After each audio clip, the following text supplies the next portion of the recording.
चला विद्यार्थी मित्रांनो, स्वागत आहे तुमचे एटीएम गुरु एज्युकेशन मध्ये. आपण परिमिती पाहत होतो. परिमिती मधलं भाग 1 पाहिला आपण. भाग 1 मध्ये काय पाहिलं बाळांनो? आपण सोपं पाहिलं. काय पाहिलं आपण? तर भाग 1 मध्ये आपण असं पाहिलं की त्रिकोण आणि आयताची परिमिती पाहिली आपण. कशाची? त्रिकोण आणि आयत. बघा, मग आपण त्रिकोणाची परिमिती पाहिली.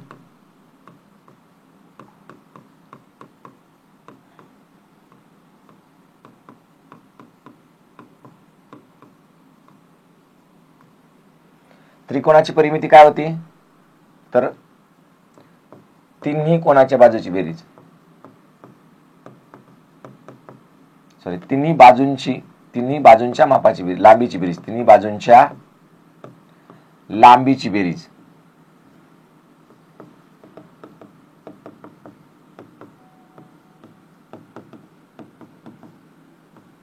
तिन्ही बाजूंच्या लांबीची बेरीज पाहिली आपण. समजा जर त्रिकोणाला 3 बाजू असतात, बरोबर आहे. या त्रिकोणाच्या तिन्ही बाजूंच्या लांबीची बेरीज म्हणजे काय असते? त्रिकोणाची परिमिती असते. समजा ही 5 असेल, ही 5 असेल आणि ही जर समजा 6 असेल, तर ह्या दोन बाजू ज्या सारख्या सारख्या आहेत म्हणून AB अधिक AC अधिक BC. मग ही 5 असेल, ही 5 असेल आणि मग ही 6 असेल, तर या सगळ्यांची बेरीज 5 आणि 5 10 आणि 6 16. चलो ओके, हे झालं त्रिकोणाच्या तिन्ही बाजूंच्या लांबीची बेरीज. एकदम सोपं होतं, पाहिलं आपण. त्याच्यानंतर आपण आयताचं सुद्धा पाहिलं. ओके, चलो पुढे नंबर 2 ला आपण पाहिलं आयताची.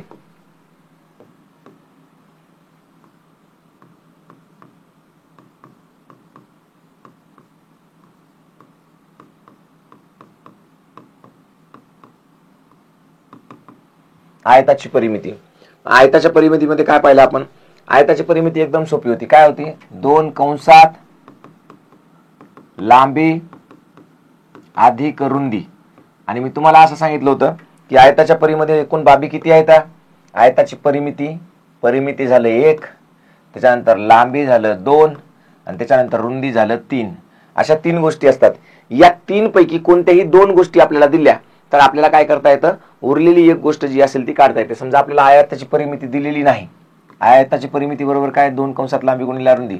समजा 2 आणि लांबी आहे 10 आणि रुंदी आहे 8, तर आपण कसं काढणार? 10 आणि 8 18, 2 गुणिले 18, 18 दोन्ही किती झालं? 36. चलो ओके, म्हणजे परिमिती काय निघाली? आयताची परिमिती 36 निघाली. पण जर समजा आपल्याला आयताची परिमिती दिली, काय दिली? परिमिती दिलेली आहे 36 आणि रुंदी आपल्याला दिली नाही, मग रुंदी आपण x घेणार. मग आपण काय करणार? तर इथं आता बेद आहे 20 अधिक 2x, 2 गुणिले x म्हणजे काय झालं? 2x आणि इकडे काय झालं? 36. मग हे 36 जशाला तसे, इकडे अधिकचे 20 वजा होतील, बरोबर इकडे 2x जशाला तसं. 36 मधून 20 गेले, 16 उरले, बरोबर 2x आहे. तर इथे फक्त आता x राहील. हा गुणाकारातला x इकडे भागाकारामध्ये येईल आणि मग 2 8 16, x बरोबर काय आलं? 8. बघा 8 होती की नाही आपली रुंदी? होती. आली का नाही? म्हणजे जर समजा परिमिती दिली आणि लांबी दिली तर रुंदी काढू शकतो. आता समजा आपल्याला परिमिती आणि लांबी दिली तर रुंदी काढली आपण. आता आपल्याला परिमिती आणि रुंदी दिली तर लांबी काढता येईल का? पहा, परिमिती किती होती याची? 36 होती, बरोबर आहे. 2 कंसात लांबी होती 10. किती होती? 10 होती ना. तर समजा इथे x आणि अधिक रुंदी दिली 8. मग आता पहा 36 जशाला तसं, बरोबर 2x अधिक 8 दोन्ही 16. आता 36 मायनस 16 बरोबर 2x. म्हणून 36 मधून 16 गेले, उरले किती? 20, बरोबर. x जशाला तसं ठेवू, इकडचे गुणाकारातले 2 इकडे भागाकारात आणि बेद आहे 20. x बरोबर काय आलं? 10 आलं बाळांनो. तर बघा आपण 10 लांबी दिली होती. तर अशा पद्धतीनं एकाच सूत्रावरून आपल्याला 3 गोष्टी कळतात बाळांनो. एका सूत्रावरून 3 गोष्टी म्हणजे परिमिती, लांबी आणि रुंदी. या 3 पैकी कोणत्याही 2 दिल्या तर तिसरी गोष्ट आपल्याला काढता येते. चलो ओके, ठीक आहे. हे तुम्हाला परिपूर्ण सूत्र सांगितलं मी. परिपूर्ण म्हणजे कसं की तुम्हाला काहीही दिलेलं असेल याच्यापैकी, केवळ आणि केवळ फक्त आयताची परिमिती दिली, 2 कंसात लांबी अधिक रुंदी दिली, तुम्हाला तेवढंच शिकवलं तर मग काय होते? अचानक कधी कधी परिमिती लांबी देतात, मग रुंदी काढायचं राहते, मग आपल्याला ते माहित नसतं. तर ते या पद्धतीने आपण करून घेऊ शकतो. चला पुढे. आता आपल्याला चौरसाची परिमिती पाहायची. चौरस माहिती आहे, ज्याच्या चारही बाजू कशा असतात बाळांनो? सारख्या असतात, समान असतात. कोणाचा वाढदिवस आहे? प्रज्वलचा. प्रज्वल, वाढदिवसाच्या खूप खूप शुभेच्छा. वाढदिवसाच्या तुला भरभरून शुभेच्छा. सगळीकडे पाऊस चालू आहे बाबा, आमच्याकडे भरपूर मोठा पाऊस चालू आहे. चला ओके. इकडे सुद्धा भरपूर पाऊस आहे बाळांनो. पाऊस तर चालूच आहे. आता पावसाळा आहे तर पाऊस तर पडणारच बाळांनो, टेन्शन घेऊ नका. चला आता आपल्याला पाहायचंय सोप्या पद्धतीने चौरसाची परिमिती. काय पाहायचंय?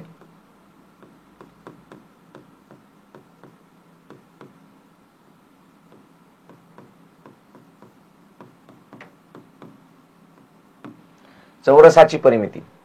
चौरस म्हणजे काय? चार. चौ म्हणजे चार. बघा याच्यामध्ये चौ शब्द आहे. चौ म्हणजे चार. स म्हणजे काय? तर समान. याचा अर्थ काय? तर चारही बाजू समान असलेला. चारही बाजू समान असलेला चौकोन. चारही बाजू समान असलेला चौकोन. मग सोपं आहे. चारही बाजू समान असलेला चौकोन म्हणजे काय? तर बघा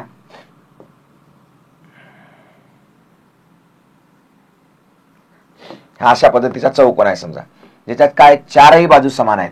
म्हणजे ही बाजू, ही बाजू, ही बाजू आणि ही बाजू, चारही बाजू कशा आहेत? समान आहेत. समजा याची लांबी दिली आपल्याला 10 मीटर, याची सुद्धा काय राहणार? 10 मीटर राहणार. मग याची किती राहणार? 10 मीटर राहणार. आणि याची सुद्धा किती राहणार? 10 मीटर. पण आपल्याला असं चार बाजू देतात का? त्याच्या नाही.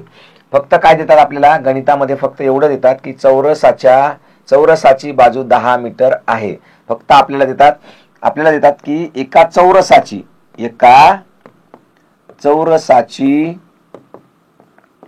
बाजू 10 मीटर आहे. आता हे 10 मीटर आहे याचा अर्थ काय असते बाळांनो? एका चौरसाची बाजू किती आहे? 10 मीटर आहे. 10 मीटर आहे याचा अर्थ याच्या सगळ्याच बाजू, चौरसाला बाजू किती असतात? चौरसाला बाजू असतात 4. आणि या चारही बाजू कशा आहेत? 10 10 10 आहेत, असा त्याचा अर्थ होतो. एका चौरसाची बाजू 10 मीटर आहे याचा अर्थ हा चौरस आहे आणि याची एक बाजू 10 मीटर आहे याचा अर्थ काय? की याच्या सगळ्याच बाजू 10 मीटर आहेत. समजा इथं आहे ए, बी, सी आणि डी असं जर असेल तर मग याचा अर्थ असा असतो की A B, B C, C D आणि ए डी ह्या सगळ्याच बाजू किती आहेत? 10 10 10 आणि 10. आता याची जर आपल्याला समजा परिमिती काढायची असेल तर परिमितीचा अर्थ काय असतो बाळांनो? परिमिती म्हणजे चारही बाजूंची बेरीज किंवा बंदिस्त आकृतीला जेवढ्या बाजू असतील, समजा जर चौरसाची परिमिती म्हणलं तर चारही बाजूंची बेरीज, पण कोणतीही आकृती असेल तर तिच्या सर्व बाजूंची बेरीज म्हणजे परिमिती असते. मी तुम्हाला वारंवार सांगितलं, शिकवलं बघा. मग ही पूर्ण बाजू, ही पूर्ण बाजू, ही पूर्ण बाजू आणि ही पूर्ण बाजू, अशा चारही बाजूची आपण जर बेरीज केली तर काय निघते? परिमिती. मग पहा इथं अधिक, इथं अधिक, इथं अधिक दिलं आपण तर पहा मग हे जर समजा ए बी अधिक बी सी अधिक सी डी अधिक ए सी केलं तर 10 10 20 10 30 10 40 परिमिती किती झाली? 40 मीटर परिमिती झाली. ओके, किती झाली? 40 मीटर. पण आपण याचं सूत्र मात्र असं वापरत नाही, आपण याला सूत्र वेगळं वापरतो. हे काय आहे? हे साधारणपणे आपल्याला जे परिमिती म्हणजे काय शिकवलं त्याच्यानुसार त्याचं उत्तर झालं बाळांनो. पण याला काय करतो आपण? सूत्रामध्ये कन्वर्ट करतो. सूत्र टाकून याचं गणित आपण करत असतो. सूत्रामध्ये कसं टाकायचं याला? तर सूत्र एकदम सोपं आहे बघा. चौरसाची परिमिती, वाटल्यास पुढच्या पेजवर घेऊ, इथपर्यंत लक्षात राहू द्या. इथं फक्त एक गोष्ट लक्षात ठेवायची, चारही बाजू समान असलेला चौकोन म्हणजे काय असतो? चौरस असतो. काय असतो? चौरस. ओके, ठीक आहे. गणितामध्ये नेहमी देताना आपल्याला काय चौरसाची एकच बाजू दिली जाते 10 सेंटीमीटर. पण ते आपण समजून घ्यायचं असतं की चौरसाची एक बाजू जरी 10 सेंटीमीटर दिलेली असेल, 10 मीटर दिली असेल तर त्याच्या सगळ्या बाजू कशा असतात? सारख्या असतात. म्हणून सगळ्याच बाजू कशा असतात? 10 10 मीटरच्या असतात. जरी आपल्याला गणितामध्ये एकच दिली असेल तरी चारीला चार बाजू कशा असतात? 10 10. आणि त्या सगळ्यांची बेरीज म्हणजे काय असते? तर त्याची असते परिमिती. पण याच्यासाठी सूत्र वेगळं वापरतात. आता बघा सूत्र सांगतो तुम्हाला, काय ताण घेऊ नका, सगळं सांगतो. मगर सर आहेत तर सगळंच होणार.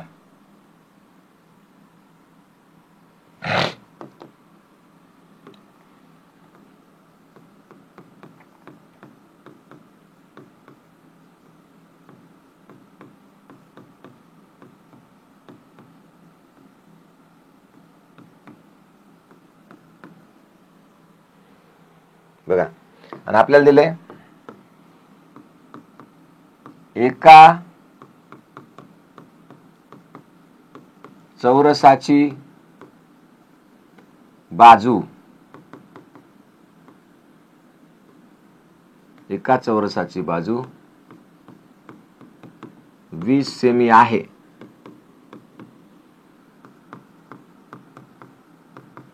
तर त्याची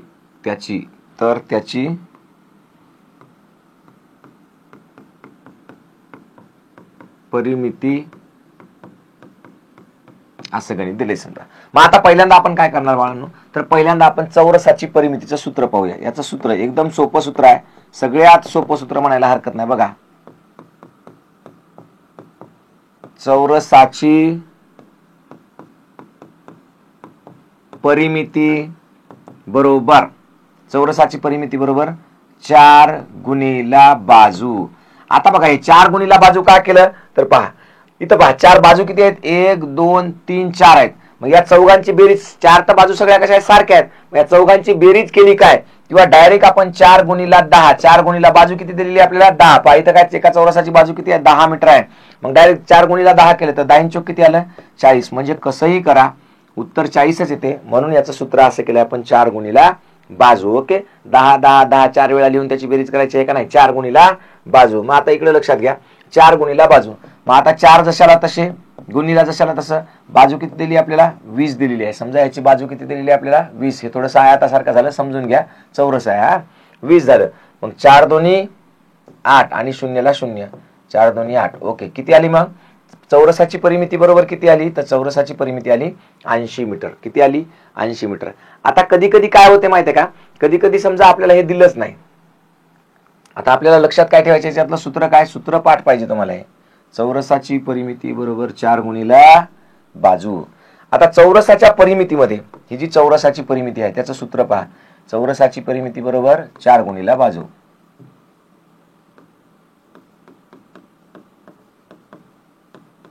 चौरसाची परिमिती बरोबर 4 गुणिला बाजू. आता याच्यामध्ये दोन गोष्टी आहेत महत्वाच्या सूत्रामध्ये, एक आहे चौरसाची परिमिती आणि दुसरी महत्वाची गोष्ट आहे बाजू. ह्या दोन गोष्टी आहेत. या दोन पैकी एक जरी दिली तरी आपल्याला गणित येतं. आता मी तुम्हाला आताच सांगितलं होतं की एक असा चौरस आहे, त्याची बाजू किती आहे, 20 आहे. आता याच्यावरून आपण काय काढलं होतं, पहिल्यांदा आपण काढली होती चौरसाची बाजू. पहा, चौरसाची बाजू काढली होती आपण पहिल्यांदा.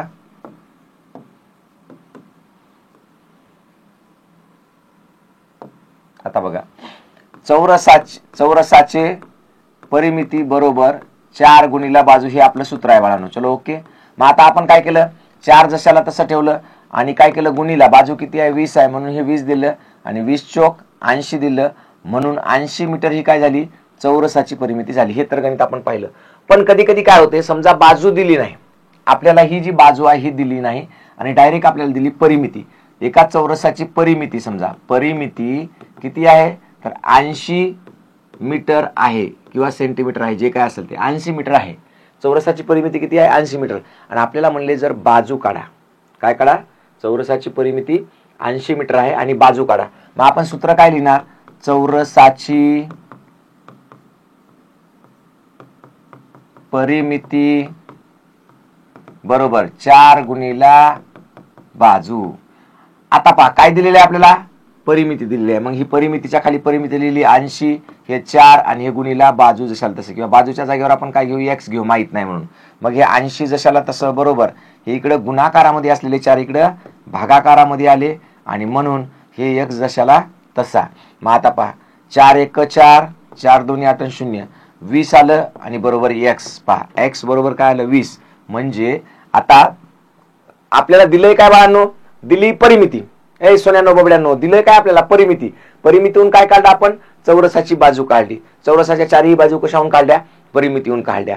मग आपल्याला जर अशा पद्धतीने गणित आलं की जर समजा आपल्याला बाजू दिली असेल तर परिमिती काढता येते, परिमिती दिली असेल तर बाजू काढता येते. म्हणजे हे सूत्र तुम्हाला दोन प्रकारे वापरता येते. कसं वापरता येते, दोन प्रकारे वापरता येते सूत्र. ओके, तर तुम्ही अशा पद्धतीने हे दोन्ही प्रकारे सूत्र वापरू शकता. त्याच्यानंतरचा प्रकार आहे बघा आपल्याकडे बहुभुजाकृती आकृतीचे परिमिती. बहुभुजाकृती आकृतीची परिमिती पहा.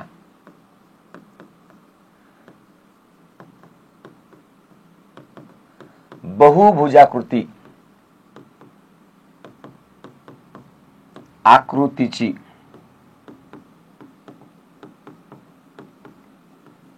परिमिती. आता बहुभुजाकृती म्हणजे काय पहिल्यांदा ते समजून घेणं खूप महत्वाचं आहे. बहु म्हणजे काय? जास्त. भुजा म्हणजे काय? बाजू. भुजा जाकृती, कृती म्हणजे काय? तर आकृती. मग बहुभुजा आकृती म्हणजे काय? जास्त बाजू असलेली आकृती. जास्त बाजू असलेली आकृती म्हणजे काय? तर याचा अर्थ आहे जास्त बाजू असलेली आकृती. जास्त बाजू असलेली आकृती. मग याचा अर्थ सोपा आहे बाळांनो. जास्त बाजू असलेली आकृती म्हणजे ज्या आकृतीच्या बाजू, ज्या आकृतीला 4 पेक्षा जास्त बाजू असतात, 4 पेक्षा जास्त बाजू असतात,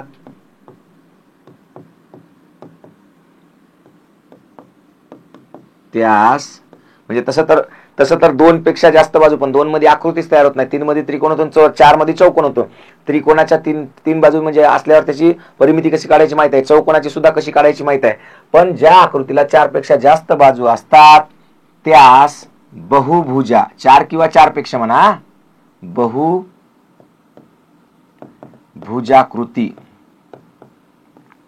बहुभुजाकृती असे म्हणतात. आता याच्यामध्ये 4 किंवा 4 पेक्षा जास्त असं सुद्धा चालते. म्हणजे काय म्हटलं मी? 4 किंवा 4 पेक्षा जास्त असंही काही ठिकाणी म्हटलेलं आहे. हे लक्षात राहिलं तर ठीक आहे, नाही राहिलं तर काय अडचण नाही. बहुभुजाकृती आकृती म्हणजे काय? तर ती आकृती अशी असली पाहिजे ज्याच्यामध्ये बाजू किती असल्या पाहिजे? 4 पेक्षा जास्त. मग आकृती अशी पण असू शकेल बघा.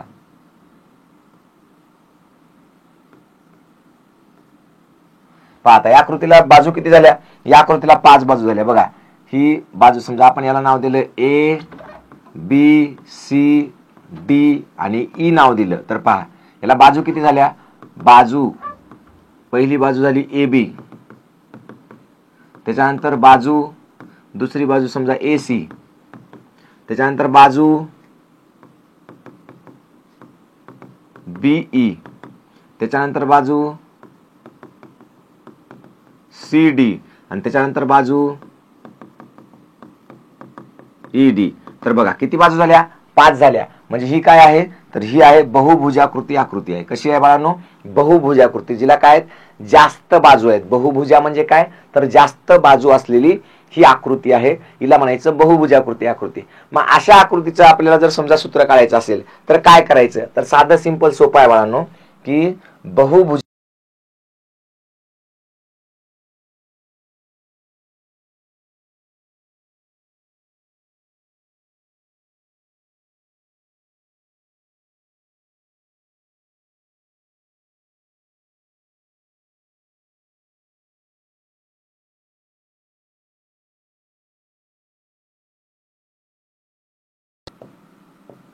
बरोबर. बहुभुजाकृती आकृतीची परिमिती बरोबर काय असते? सर्व बाजूंची बेरीज. सर्व बाजूंची बेरीज. सर्व बाजूंची काय बेरीज आहे? समजा आपल्याला ही दिली 5, ही दिली 5, ही दिली 10, ही दिली 10 आणि ही दिली 8. चलो ओके. मग पहा बाजू ए बी बरोबर किती आहे? 5. बाजू बी सी ए सी बरोबर किती आहे? 5. बाजू बी बरोबर किती आहे? 10. बाजू सी डी बरोबर किती आहे? 10 आणि बाजू ई डी बरोबर किती आहे? 8. मग आपल्याला काय करावं लागणार? सर्व बाजूंची बेरीज म्हणल्यावर सर्व बाजू जेवढ्या आहेत तेवढ्या ए बी अधिक ए सी अधिक बीई अधिक सी डी अधिक ई डी. मग ही किती आहे? तर ही आहे 5 अधिक 5 अधिक 10 अधिक 10 आणि अधिक 8. याची करायची बेरीज. 5 आणि 5 10, 10 आणि 10 20, 20 आणि 10 30, 30 आणि 8 38.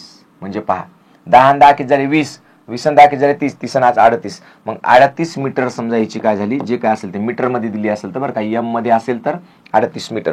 तर अशा पद्धतीने आपण काय करू शकतो? बहुभुजाकृती आकृतीची काय करू शकतो? परिमिती काढू शकतो. ओके, सोपं आहे, कळतंय. त्याच्यानंतर आहे वर्तुळाची परिमिती. तर ते काय नाही, पायडी, ते आपण सांगू नंतर तुम्हाला, पण हे सध्या सोपं लक्षात घ्या. की बहुभुजाकृती आकृतीची परिमिती काय आहे, ते तुम्हाला उदाहरणानंतर मी सांगून टाकेल. तर अशा पद्धतीनं आपण काय केलं, आकृत्यांची परिमिती काढायला शिकलो. आता परिमिती काढत असताना एक गोष्ट परफेक्ट लक्षात ठेवायची. बर, तुमच्याकडे पाऊस आहे, बोलू नका रे, नुसत्या कमेंट चालू आहेत. कमेंट थोड्याशा ऑफ ठेवत जा.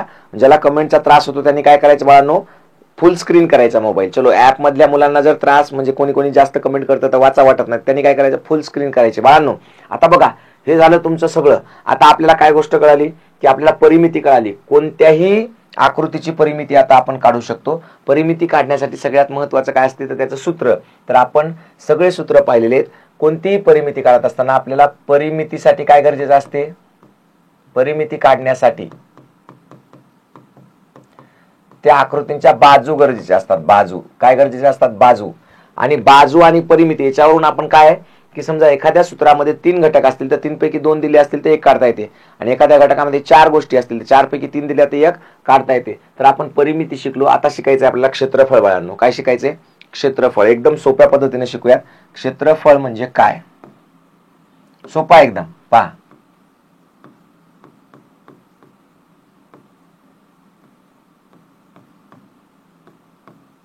काय शिकायचंय, क्षेत्रफळ शिकायचंय. क्षेत्रफळ आणि क्षेत्रफळ हे अत्यंत सोपी गोष्ट आहे. सूत्र माहित असलं की क्षेत्रफळ लगेच काढता येते. आपल्याला काय माहित पाहिजे, फक्त सूत्र माहिती. क्लास दिसत नाही, क्लास व्यवस्थित चालू आहे बाळांनो, व्यवस्थित चालू आहे, सगळ्यांना दिसतोय. चलो ओके. आपल्याला काढायचंय क्षेत्रफळ. काय काढायचंय, क्षेत्रफळ काढायचं आहे. आणि मी तुम्हाला एक गोष्ट सांगितली होती, परिमिती म्हणजे काय असते तर बंदिस्त आकृतीच्या बाजू असतात. मग क्षेत्रफळ म्हणजे काय असते तर पहा, क्षेत्रफळ म्हणजे काय तुम्हाला सांगतो.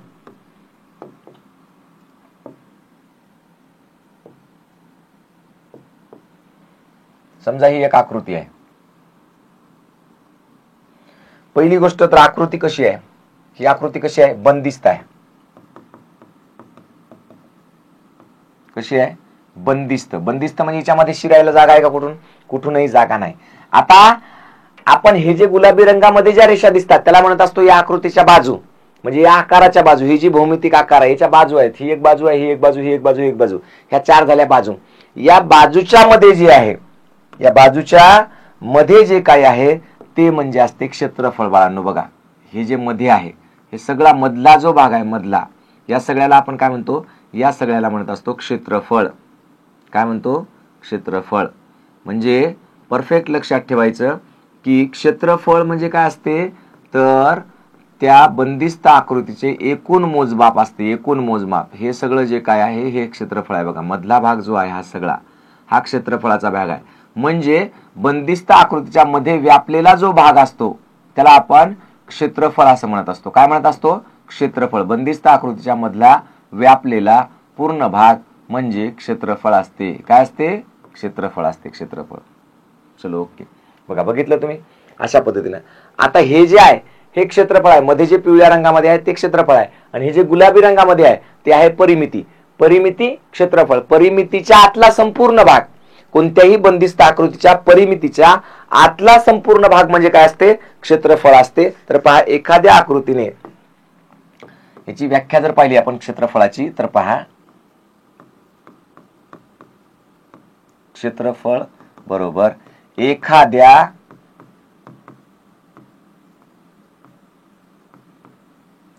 आकृतीने व्यापलेला, म्हणजे एखादी आकृती आहे. बघा, ही आता आकृती काढली आपण. एखाद्या आकृतीने काय केलंय तर ही आकृती याच्या पृष्ठभागावर, म्हणजे या पृष्ठभागावर जेवढा काही भाग व्यापलेला आहे, जितका काही भाग त्याने व्यापलेला आहे, हा सगळा भाग म्हणजे काय असतो, त्याचं क्षेत्रफळ असते. पहा, पृष्ठभागावर, एखाद्या आकृतीने पृष्ठभागावर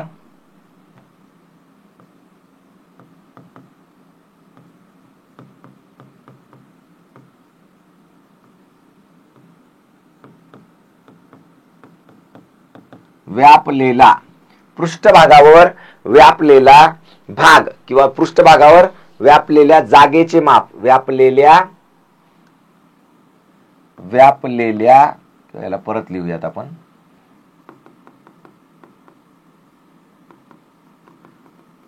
व्यापलेल्या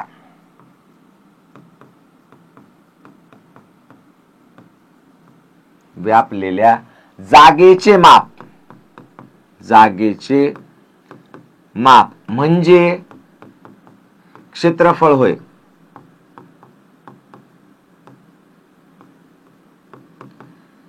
आता या व्याख्याचा अर्थ काय तर मी तुम्हाला सांगितलं, हे जे गुलाबी रंग आहे या गुलाबी रंगाच्या मध्ये जेवढा काही भूभाग आहे किंवा जेवढा काही भाग आहे, जेवढं काही क्षेत्रफळ आहे त्याला आपण क्षेत्रफळ म्हणतो. हे मधलं जेवढं सगळं आहे ते माप म्हणजे काय असते, क्षेत्रफळ असते. आता पहा क्षेत्रफळाचं एकक काय असतं, म्हणजे क्षेत्रफळ आपण कशामध्ये मोजतो तर तुम्हाला माहित आहे आपण परिमिती कशामध्ये मोजतो, मीटरमध्ये किंवा सेंटीमीटरमध्ये किंवा समजा मोठी आकृती असेल एखादी तर किलोमीटरमध्ये.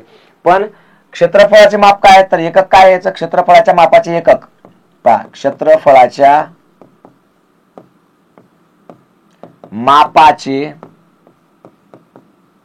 एकक, क्षेत्रफळाच्या मापाचे एकक काय असते तर असते सेंटीमीटर पर स्क्वेअर किंवा चौसेमी. काय म्हणू आपण त्याला, चौरस सेमी.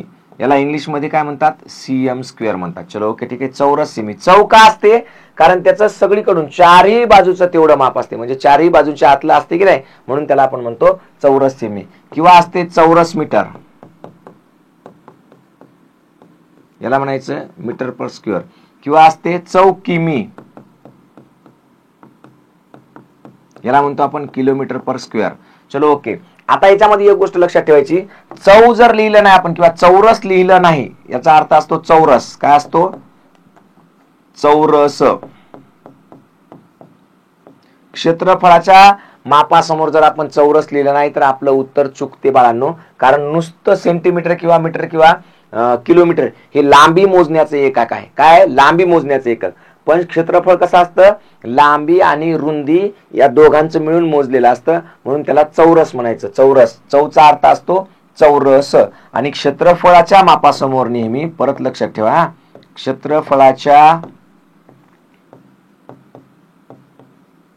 क्षेत्रफळाचे माप नेहमी चौरस मध्ये लिहावे. क्षेत्रफळाचे माप नेहमी चौरसामध्ये लिहावे.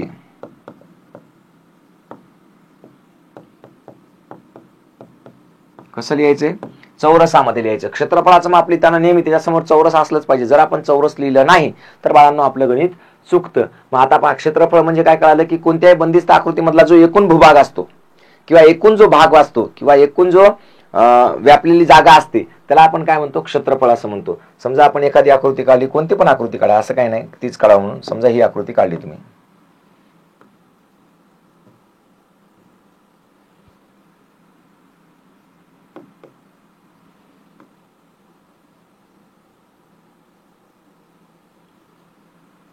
एक मिनिट परत काढूयात आपण.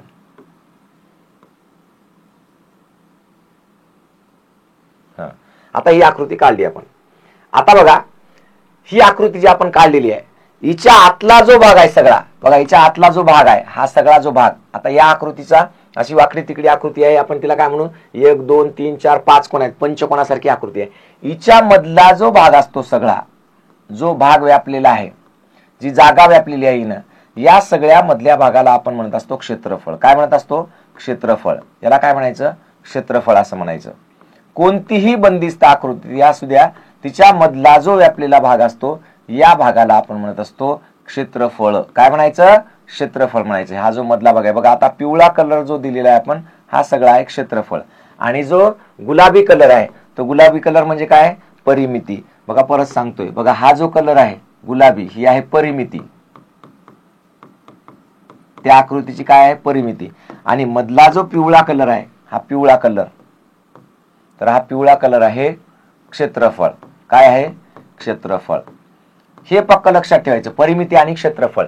परिमिती लिहिताना त्याचं एकक कोणतं वापरायचं तर सेंटीमीटर म्हणजे सीएम किंवा सेमी, सेमी किंवा मीटर किंवा किलोमीटर. पण एक गोष्ट लक्षात घ्यायची, क्षेत्रफळ जेव्हा लिहितो आपण तेव्हा लिहायचं चौसेमी किंवा चौमीटर किंवा चौरस किलोमीटर.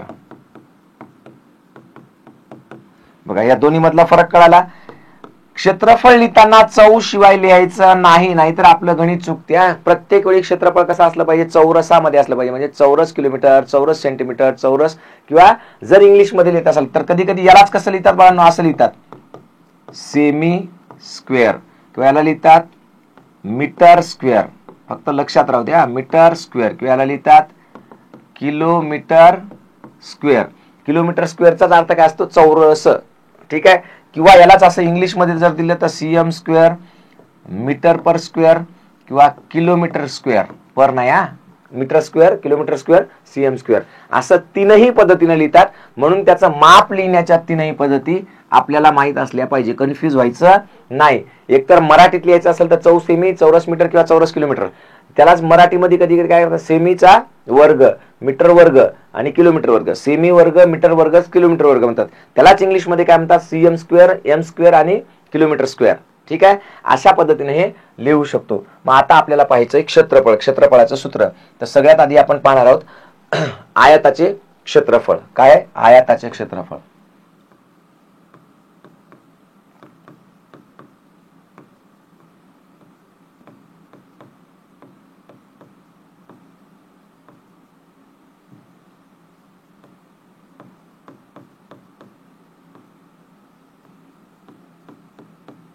आयताचे क्षेत्रफळ. आता पहा, आयत म्हणजे काय तुम्हाला आकृती तर माहित आहे. आयत कसा असतो ते तर तुम्हाला चांगल्या पद्धतीनं माहित आहे. समजा हे आयत आहे. ओके. आता म्हणले आयताचं आपल्याला काय काढायचं, क्षेत्र काढायचं. क्षेत्र काय काढायचंय, क्षेत्रफळ. पहा, पहिली गोष्ट, समजा हा आयत आहे, आयत. ओके, चलो ठीक आहे. आता बघा,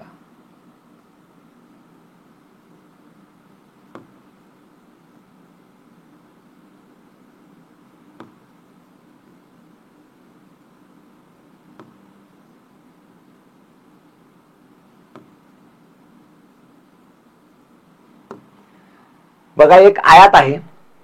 हा आयत काढलेला आहे, त्याच्यामध्ये चौकोनी चौकोनी डबे दिसतात. हे डबे कशासाठी काढले, असं समजा की हा जो प्रत्येक एक चौकोन आहे, बघा साधी सिंपल गोष्ट, हा जो एक चौकोन आहे, या प्रत्येक चौकोन, हा चौरस आहे समजा. काय आहे हा मधला जो आहे, हा काय आहे, चौरस आहे. चौरस काय आहे, चौरस. हा चौरस आहे. आणि या प्रत्येक चौरसाचे, या चौरसाचे माप आहे 1 सेंटीमीटर. लांबी गुणिले, म्हणजे लांबी आणि रुंदी. लांबी पण किती आहे, 1 सेंटीमीटर, आणि रुंदी पण किती आहे, रुंदी आणि लांबी. हे जे छोटे छोटे चौरस दिसत आहे तुम्हाला याच्यामध्ये केलेले, तर हे जे चौरस आहेत, मधामध्ये जे चौरस आहेत, त्यांची लांबी 1 सेंटीमीटर, आणि त्यांची रुंदी सुद्धा किती आहे, 1 सेंटीमीटर आहे बाळांनो. दोघांची पण लांबी आणि रुंदी दोघांची पण 1 सेंटीमीटर आहे. मग पहा, ही 1 सेंटीमीटर झाली, ही 1 सेंटीमीटर झाली, ही 1 सेंटीमीटर, ही 1 सेंटीमीटर, 1 आणि 1. इथं सुद्धा हे 1 centimetre, 1 centimetre, 1 centimetre, 1 centimetre, 1 centimetre, 1. मग पहा, 1 2 3 4 5 6, 6 सेंटीमीटर झालं. ठीक आहे. 1 2 3 4 5 6, 6 सेंटीमीटर झालं. आणि इकडे जर पाहिलं आपण, म्हणजे लांबी जर पाहिली आपण याची, तर किती आली, 6 सेंटीमीटर.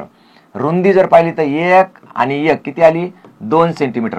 म्हणजे पहा, या आकृतीमध्ये लांबी किती आहे, 6 सेंटीमीटर, रुंदी किती आहे, 2 सेंटीमीटर आहे. कळालं? एवढं तर सोपं कळालं की हा प्रत्येक चौकोन जो आहे तो 1 सेंटीमीटरचा आहे. म्हणजे त्याची लांबी आणि रुंदी सारखी आहे. बघा, हा जो मधला जो चौकोन आहे किंवा चौरस आहे, मधला चौसर झाला आहे, चौरस पाहिजे तर चौरस.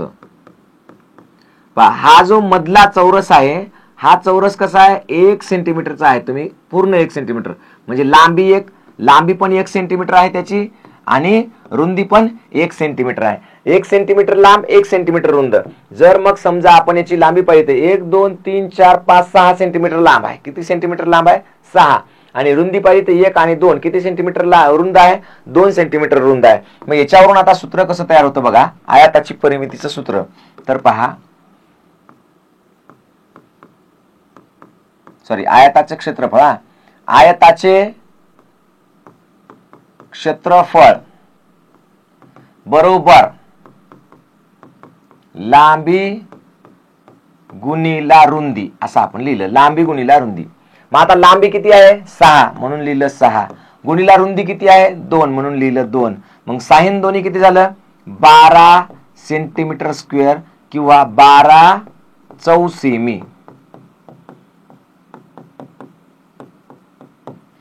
हे याचं सूत्र आहे बघा. हे सूत्र परफेक्ट लक्षात ठेवायचं, पाठ ठेवायचं.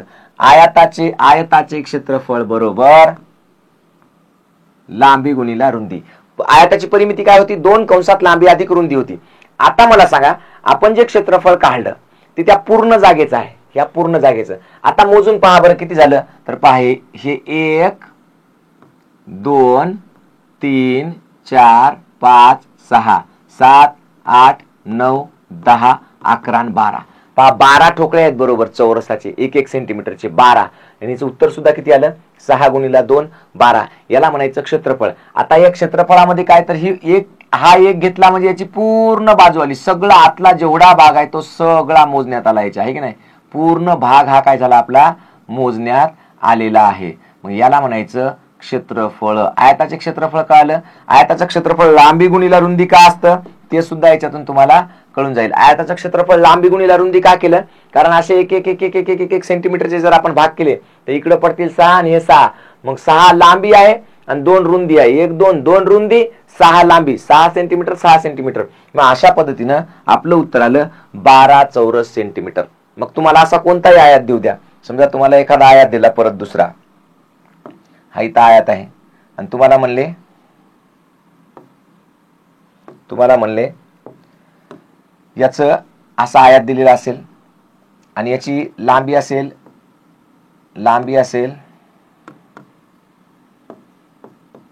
10 सेंटीमीटर, रुंदी असेल 4 सेंटीमीटर आणि तुम्हाला म्हणले काढा आयताचं क्षेत्रफळ. लांबी 10 याचा अर्थ काय? तर हे जे आहेत तुकडे हे किती होणार? लांबीचे तुकडे किती होणार? 1 2 3 आणि 4. 4 भाग झाले रुंदीचे 1 1 सेंटीमीटरचे आणि लांबीचे होणार 10 भाग. मग 10 1 2 3 4 5 6 7 8 9 10. मग हा झाला 1 2 3 4 5 6 7 8 9 आणि 10 झालं 10. मग याच्यामध्ये सुद्धा असेच 10, म्हणजे इथं 10 इथं 10 इथं 10 इथं 10 10 परत हे 10 परत हे 10 परत हे 10 10 20 30 40 असे किती तुकडे बसले याच्यामध्ये? 1 1 सेंटीमीटरचे, ज्याचं माप बरोबर 1 1 चौरस सेंटीमीटर. असे 10 तुकडे म्हणजे किती झालं? 40. म्हणून आपण डायरेक्ट काय करणार? लांबी गुणिला रुंदी. लांबी किती दिली? 10 गुणिला रुंदी किती दिली? 4. मग 10 चौक किती झालं? 40. अशा पद्धतीने याचा आपण काय करत असतो बाळांनो? क्षेत्रफळ काढत असतो. कळालं?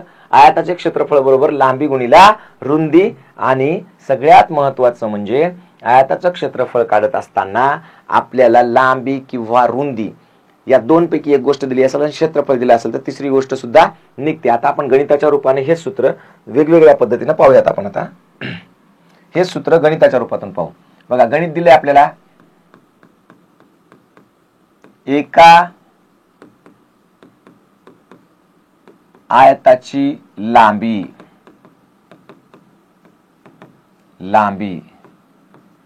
20 मीटर आहे. किती आहे? 20 मीटर. किंवा आपण काय करू, एकदाच तीनही प्रकारचं पाहू. तीनही प्रकारचे गणित एकदाच पाहून घेऊ, म्हणजे तुम्हाला मी काल सांगितलं होतं तसं एकदम परफेक्ट.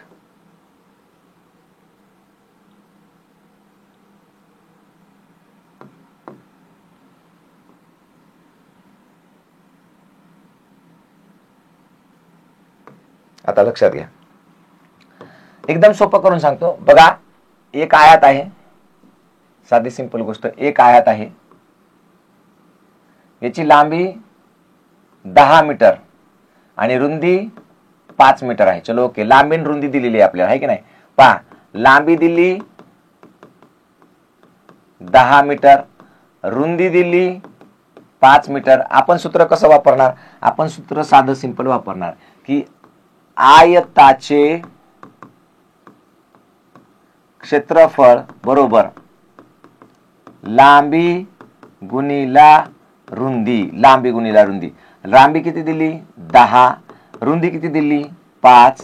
10 आणि 5 किती झालं? 50. आणि कशामध्ये आहे? मीटर मध्ये आहे. मीटरचा वर्ग लिहू शकता किंवा चौमी लिहू शकता किंवा cm स्क्वेअर असं लिहू शकता. किती आले? आपलं उत्तर 50 आलं. बघा, आयताचे क्षेत्रफळ बरोबर लांबी गुणिला रुंदी हे सूत्र आपण वापरलं. पण समजा हेच आयत आला जशाला तसा. समजा असं समजा की हाच आयत आलेला आहे जशाला तसा आणि तुम्हाला असं सांगितलंय की शेजारील आयताचे क्षेत्रफळ किती आहे? क्षेत्रफळ बरोबर दिलंय 50 मीटर पर वर्ग आणि रुंदी दिली फक्त काय दिली रुंदी किती आहे 5 मीटर आणि लांबी दिलेली नाही ती x. मग आता हे सूत्र कसं वापरायचं तर सिंपल आहे. आयताचे क्षेत्रफळ बरोबर लांबी गुणिला रुंदी. आता इथे काय दिले आपल्याला क्षेत्रफळ दिले ते क्षेत्रफळाच्या खाली लिहून घ्यायचं बरोबर लांबी दिली का नाही म्हणून x गुणिला रुंदी किती दिली 5 म्हणून लिहिली 5. मग हे 50 जशाला तसे बरोबर x आणि x गुणिला 5 मध्ये गुणिला 5 कसे आहेत गुणाकारामध्ये आहेत म्हणून हे गुणाकारातले 5 इकडे 50च्या छेदाखाली भागाकारात येतील आणि बरोबर x जशाला तसं राहील. मग 5 1 5 आणि 5 10 50 किती आलं उत्तर 10 बरोबर x म्हणजेच x बरोबर काय आलं 10. म्हणजेच आपली लांबी बरोबर किती आली तर लांबी आली 10. एक गोष्ट लक्षात ठेवायची लांबी लिहिताना फक्त मीटर मध्ये लिहायची चौमी मध्ये लिहायची नाही. चौरस मीटर फक्त क्षेत्रफळासाठी वापरायचं. लांबी रुंदी लिहिताना फक्त मीटर सेंटीमीटर जे माप दिले तेच लिहायचं. याला चौ लिहायचं नाही. चौरस मीटर कधी लिहायचं किंवा मीटर पर स्क्वेअर कधी लिहायचं किंवा मीटर स्क्वेअर कधी लिहायचं तर फक्त क्षेत्रफळ विचारला असेल तर. आता तिसरं गणित बघा याच्यातलंच.